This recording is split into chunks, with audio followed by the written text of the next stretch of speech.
자, 앞서 또 대표님께서 말씀하셨던 이런 여러 가지 변화들이 우리에게 기회로 다가오려면 가장 중요한 건 이 공약이 제대로 지켜지느냐, 그리고 얼마나 제대로 효력을 발휘하느냐가 가장 중요하지 않을까 싶고, 국민들도 그 점을 좀 주의 깊게 보실 것 같은데요.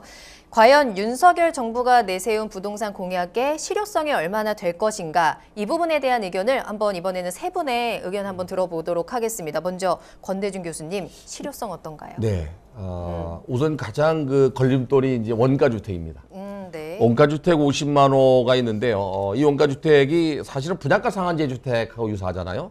토지비와 토지비 가산비, 그다음에 건축비, 건축비 가산비로 분양을 하겠다는 건데, 공급하는 공공기관 입장에서 볼 때에는 최소한의 이유를 붙여야 되거든요. 그럼 바로 이게 분양가 상한제 주택이 됩니다. 근데 윤석열 후보가 그 당선되기 전에 후보 시절에 분양가 상한제 폐지 얘기를 했거든요.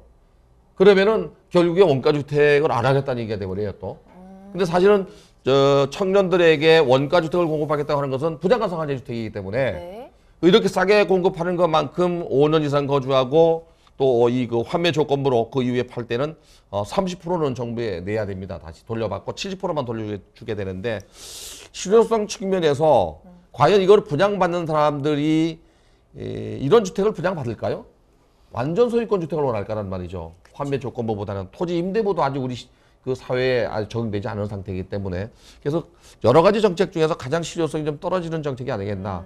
하지만 이 공급이 만약에 이루어진다면 또 젊은 사람들에게 인기가 있을 수도 있습니다. 모두가 다 뭐 완전한 주택에 들어갈 수는 없기 때문에 그럴 수도 있습니다. 아마 그게 가장 큰 걸림돌이 아니겠나 하는 생각이 들어요. 네. 우리 모두에게 좀 다 왔으면 좋겠는데요. 네. 자, 평론가님의 의견은 어떠세요? 네. 일단은 공급을 늘리겠다고 얘기를 했잖아요. 네. 한 250만 호 가구를 이제는 말 그대로 늘려주겠다라고 얘기했는데, 이제 공급의 문제가 아니라 사실 거기서 들어올 수 있는 사람의 문제거든요. 그냥 문제가 뭐냐면은 사실 세제 개편이 되지 않는 이상은 사실 들어갈 수가 없습니다. 왜냐하면 지금 LTV를 이제 늘려주겠다.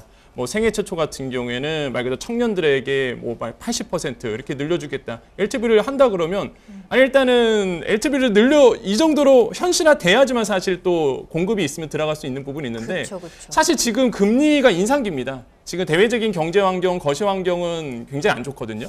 그래서 가계 부채에 대한 압박이 상실이 있을 수밖에 없어요, 지금. 과연 그러면 뭐 청년들이라든지 아니면은 일반적으로 LTV 70까지 늘려주겠다는 얘기도 나오고 있는데, 그렇게 된다 그러면 좋겠는데, 만약 그렇게 현실화되지 않는다 그러면은 사실 이제는 대출 받아서 가실 분들이 많이 없기 때문에 공급이 있어도 들어갈 사람이 없다. 그래서 이런 거시 지표와 정부의 정책이 약간 이렇게 충돌할 가능성은 전 여전히 남아 있다, 이렇게 보기 때문에 굉장히 그런 거시 정책도 같이 좀 챙겨야 되는 부분, 이런 부분도 이제 같이 숙제를 안고 있다고 저는 생각을 해봅니다. 좀 같이 박자를 좀 잘 맞춰줘야 이게 좀 시너지 효과가 확실히 네네. 좀 나겠네요. 근데 시청자분들이 오해할 게 하나 있어요. 어떤 게 있을까요? 지금 현재 그 신혼부부나 첫집 주택에 대해서 80%까지 대출 준다고 했잖아요. 네. LTV는 론투밸류라고 담보 비율에 대한 대출 비율이에요. 근데 소득 대비 대출 비율을 얘기 안 했잖아요, 지금. DSR. 네. 이걸 적용하면 저걸 아무리 높여도 대출 못 받아요. 근데 하나만 얘기했습니다, 지금. 대출 좀 해주세요. 저도 무주택자 중에 한 명이기 LTV나 때문에. DTI 중에서 낮은 걸로 대출을 두게 돼 있습니다. 그래요? 이 데프트 인컴이라는 DTI를 적용하게 되면 네. LTV를 아무리 높여도 큰 의미가 없게 됩니다.